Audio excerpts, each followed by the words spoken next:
Namaskar. We are in Shuroma's Kitchen, Sahaj Bangali Ranna from Srirampuর. We are giving you everyday simple Bengali recipes. আজকে এখন এই রান্নাটা দেখাবো বলেই পিয়াকে বললাম করতে হবে না। আসলে আমার অনেক দিন আসা হচ্ছে না চ্যানেলের কাছে, আর খুব ইজি একটা রান্না। ঢেঁড়স আর বেগুন দিয়ে, এখানে নারকোল, তিল আর পোস্ত আছে, আর একটু কাঁচা লঙ্কা বাটা আছে, কালো জিরে কাঁচা লঙ্কা। তো একটু কালো জিরে দিয়ে দেবো। কালো জিরে কাঁচা লঙ্কা যখন ভাজা হয়ে যায়, গরম তেলটা একটু অলরেডি গরম করা আছে। কালো জিরে কাঁচা লঙ্কা ভাজার একটা দারুণ টেস্ট হয়। কালো জিরেটা একটু বেশি দিলাম। কালো জিরের অনেক গুণ আছে, যখন তেলেতে কালো জিরেটা পড়ে এর অনেক ভালো এফেক্টও আসে শরীরে। কাঁচা লঙ্কা দিলাম, বেগুনটা দিয়ে দেবো, আর ঢেঁড়সটা দিয়ে দেবো। এখানে খুব অল্প নুন মিষ্টি পড়বে, বহুদিন আসা হয় না তাই গুছিয়ে নিতে ভুলে গেছি। নুন মিষ্টি হলুদ এগুলো পড়বে, এর বাইরে কিছু না। এটা কালো জিরে কাঁচা লঙ্কা দিয়েই রান্নাটা হবে। পোস্ত বাটা পড়বে, আর নামাবার সময় একটু কাঁচা তেল পড়বে। ঢেঁড়স বেগুন পোস্ত, আসলে শুধু ঢেঁড়স পোস্তই করবো ভাবছিলাম, পরে দেখলাম ঢেঁড়স খুব কম আছে। এত কমের মধ্যে আমি আর কী করে করবো, তাহলে একটু বেগুন মিশিয়ে দিলাম ম্যানেজ করার জন্যে। ঝাল খাবো তাই দিয়ে দিলাম। লাস্টে আমি একটু সর্ষের তেল অ্যাড করব। পরন্ত বিকেল প্রায় 5টা বাজে। আমার বাড়ির রান্নাঘর থেকে দেখতে পাচ্ছেন কি সুন্দর মানি প্ল্যান্ট উঠেছে। 5টা বাজে বিকেল, এখন একটা সোমবারের বিকেল। আমার বাইরের ক্ষুদ্র বাগান সেও দেখা যাচ্ছে এখান থেকে। লাহিড়ি পার্ক শুনশান শান্ত। এখানে ভাজতে ভাজতে কথা বলতে বলতেই জানিয়ে দিচ্ছি শুভ আগাম পুজোর শুভেচ্ছা। আজকে তো 8 তারিখ হয়েই গেল, এরপর মহালয়া আসছে। মহালয়ার পরেই আমার পরের দিন থেকে নবরাত্রিতে মা আসছেন ঘরে। তো নবরাত্রি যতটুকুই পারি তাকে উপচার দিয়ে সেরকম করি, মনের মতো করে পুজো করি আমি ঘরোয়াভাবে। তো নবরাত্রিতে আমার ভীষণ ভালো লাগে, মনে হয় কেউ যেন এসেছে আমার কাছে থাকতে। তো সেই আসছে পুজো, তো বাঙালির একটা আবেগ। আশ্রম যাওয়া আছে, বসুর বাড়ি যাওয়া আছে, সেখানে দুর্গা পুজো মণিমায়ের পুজো হয়। বসুপ্রিয় আমার ছাত্র, তো বেলুড় মঠ যাই কখনো। তো এইসব করে পুজোটা ভালোই কাটে। আমি দেব একটুখানি সুগার ফ্রি আর অল্প একটু নুন, হলুদ খুব অল্প দিয়েছি, সুগার ফ্রি অ্যাড করলাম। কাঁচা লঙ্কা কালো জিরেটা ভেজে ভেজে নিচ্ছি। তেলের পরিমাণ আরও দেওয়া যেত, আমি দিলাম না। নমস্কার, উই আর ইন সুরমা's কিচেন, সহজ বাঙালি রান্না from Srirampuর. We are giving you everyday simple Bengali recipes. Please do like, share, subscribe us. Please help us to survive. ওঠা পড়া, ভালো লাগা, ভালোবাসা, খারাপ লাগা সব নিয়েই জীবন এগিয়ে চলেছে। খুব আপ্লুত। এর মধ্যে টিচার্স ডে গেল, স্টুডেন্টদের ভালোবাসায় তারা সবাইকে, আমরা এখন অনেকজন ফ্যাকাল্টি, তাও নিয়ে গিয়ে কি সুন্দর কেক কাটানো হচ্ছে, প্রোগ্রাম হচ্ছে, কখনো কখনো ওরা গিফট দিচ্ছে। সো ফিলিং প্যাম্পার্ড, খুব ভালো লাগছে। এর মধ্যে তিল, নারকোল আর দেওয়া হয়েছে একটুখানি পোস্ত, অল্প একটুই পোস্ত দিয়েছি।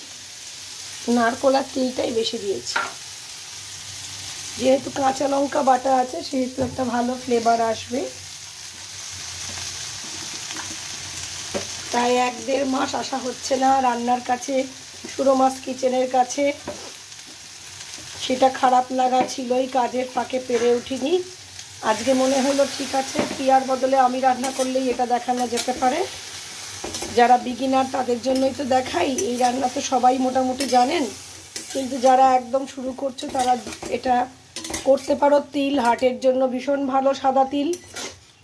আজকাল শুনলাম ব্লিঙ্কিটে আমার বন্ধু সুদেশ নাকাল বলছিল কোরানো নারকেল, কুচনো নারকেল সবই পাওয়া যায় বিভিন্ন সাইজের। তো ব্লিঙ্কিট থেকে নারকেল আনিয়ে নিতে পারো, কোরানো নারকেল, বাড়িতে আর কুড়োতেও হবে না ফাটিয়ে। তো এরকম নারকেল আর সাদা তিল বেটে, অল্প পোস্ত দিয়ে বেটে একটা ডেলিশাস রান্না করে ফেলতে পারো, বেগুন আর ঢ্যাঁড়স দিয়ে, বা শুধু ঢ্যাঁড়স কাঁচা লঙ্কা দিয়ে। পোস্ত সর্ষের গুঁড়োও আজকাল পাওয়া যায়, কাজে সেটাও ইনস্ট্যান্ট ভিজিয়ে নিতে পারো। যারা নতুন রান্না করছো, বিগিনার, তারা ইজিলি চটজলদি বাঙালি কোনো খাবার খেতে চাইলে এরকম ঢ্যাঁড়স চচ্চড়ি বা ঢ্যাঁড়স পোস্ত ভীষণ ইজি একটা খাবার। আমি বেগুন দিলাম আমার কাজ চালানোর জন্য, যদি ঢ্যাঁড়স বেশি থাকে তাহলে শুধু ঢ্যাঁড়স আর কাঁচা লঙ্কা কালো জিরে দিয়েই আর পোস্ত বাটা দিয়েই দারুণ হবে রান্নাটা। খুব ছিটে ফোটা হলুদ যাবে। We are in Shuroma's Kitchen, সহজ বাঙালি রান্না from Srirangpur. We are giving you everyday simple Bengali recipes. Please do like, share, subscribe us. Please help us to survive. Please be with us. Please make a comment. ঢ্যাঁড়সগুলো সেদ্ধ হয়ে যেতে হবে, তার জন্য আমি আর একটু জল দেব। ঢ্যাঁড়সটা সেদ্ধ না হলে তো হবে না, কাজে কচি ঢ্যাঁড়স যদিও, কিন্তু তবুও আমি সেদ্ধ করার জন্য আর একটু জল অ্যাড করলাম। এটাকে এবার আমি ঢাকা দিয়ে দিলে রান্নাটা হতে থাকুক। সেদ্ধ হয়ে এলে আমার একটাই কাজ হবে, একটু কাঁচা সর্ষের তেল দেওয়া, নুন মিষ্টি মিনিমাম হলুদ দেওয়া আছে। আপনারা ইচ্ছে করলে এর মধ্যে একটু গোলমরিচ দিতে পারেন, আমি আজকে আর দেবো না। এক হাতে ফোন ধরে রান্না করার অভ্যেসটা দেখছি অনেক দিন পরে, তো বেশ অসুবিধেই লাগছে। তো এই ঢ্যাঁড়স সেদ্ধ হতে যতটুকু টাইম লাগে, বেগুনটাও আমি ভেজে নিইনি, খুব অল্প তেলেতেই ঢ্যাঁড়স আর বেগুনটা ছেড়েছিলাম। এবার জাস্ট একটু ঢাকা চাকা দিয়ে দেবো।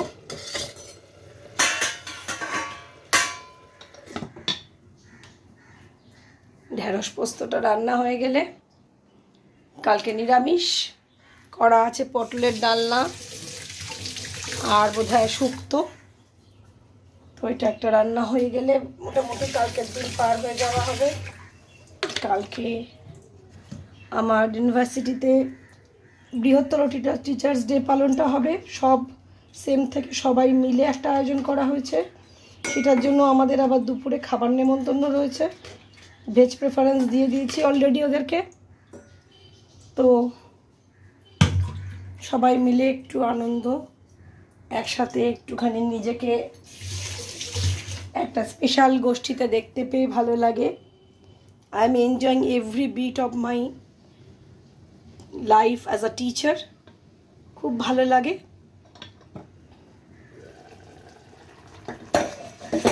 স্বীকৃতি সবারই ভালো লাগে, কোনো কিছু স্বীকৃতি না পেলে অনেক দিন পরে সেটা আর ভালো লাগতে চায় না। তো আমার এই ইউটিউবের কাজেরও যদি কিছু আপনারা স্বীকৃতি দেন ভালো লাগবে, যেমন টিচার্স ডেতে ওরা স্বীকৃতি দিচ্ছে, ভালো লাগে। তো ভালোবাসা, ভালো লাগা, জীবনের প্রতিটি সম্পর্ক থেকে আমরা স্বীকৃতি আশা করি। আমরা যে কোনো পরিস্থিতিতেই মনে করি কেউ একটু অ্যাকনলেজ করুক, তো সেই থেকেই বলছি প্লিজ ডু অ্যাকনলেজ আস।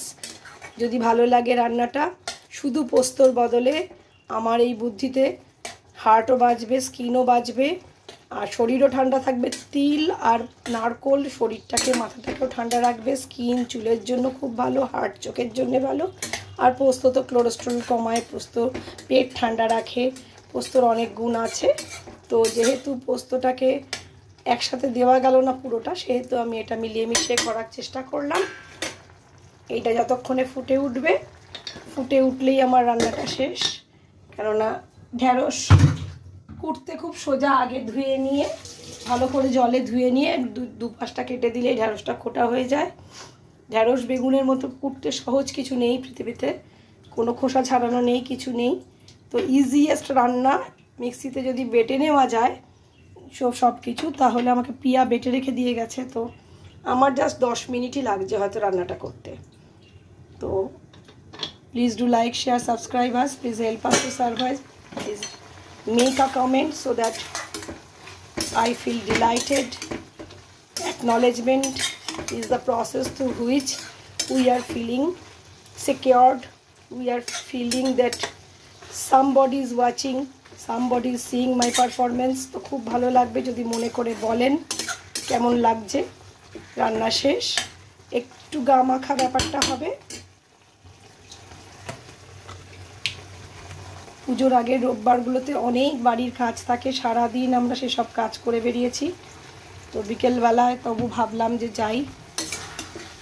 আমরা দীঘা ঘুরতে গেছিলাম আমার বেড়ানোর চ্যানেলে, সেটাও সকালে আপলোড করেছি। প্রায় 15-20 দিন পরে আমি একটু লেট করে ফেলছি আপলোডিংয়ে। তো এই রকমের একটা চচ্চড়ি ঢ্যাঁড়স পোস্ত, শুধু ঢ্যাঁড়স নয়, বেগুন ঢ্যাঁড়স বেগুন পোস্ত আপনারা করে খেতে পারেন। পোস্ত তিল এবং নারকেল বেটে দিয়েছি, পিয়া বেটে দিয়েছে দাদা। আপনারা এর সঙ্গে একটু ক্যাপসি কুচিও দিতে পারেন, ক্যাপসি ভীষণ ভালো যায় পোস্তের সাথে। এটা কিন্তু রুটি পরোটার সাথেও দারুণ লাগবে। টিফিনে যদি এটা করে নেওয়া যায় তাহলে রুটি দিয়েও আই গ্যারান্টি খুব ভালো খাবেন। আর আমরা তো ভাতের সাথে খাবো এই প্ল্যান, দুপুরের প্ল্যাটারে বা রাতের সঙ্গে, রাতে ভাতের সাথে আমরা খাবো এটা। তো ঢ্যাঁড়স পোস্ত রান্না কমপ্লিট। ভালো থাকবেন সবাই। পুজোর আগে আশা করি আবার আসবো, ভালো কিছু রান্না দেখাবো যেটা খুব ইজি অথচ যেটা খুব চটপট হয় কিন্তু খুব ডেলিশাস এরকম রান্না। আজকে আমি আমার কাকিমার থেকেও আইডিয়া নিচ্ছিলাম, ওনার মা পুরোনো দিনে কী কী রান্না করতেন, তো সেগুলো নিয়ে আসবো অবশ্যই পুজোর আগেই, যাতে আপনারা টেস্ট করতে পারেন, খেয়ে চেখে দেখতে পারেন, বাড়িতে ছুটিতে ট্রাই করতে পারেন। ভালো থাকুন সবাই। Thank you for watching us, please be with us, bye. আবার দেখা হবে সামনের কোনো ভিডিওতে, খুব তাড়াতাড়ি দেখা হবে, এটুকু আই ক্যান অ্যাসিওর। ঢ্যাঁড়স পোস্ত, ঢ্যাঁড়স বেগুন পোস্ত রেডি।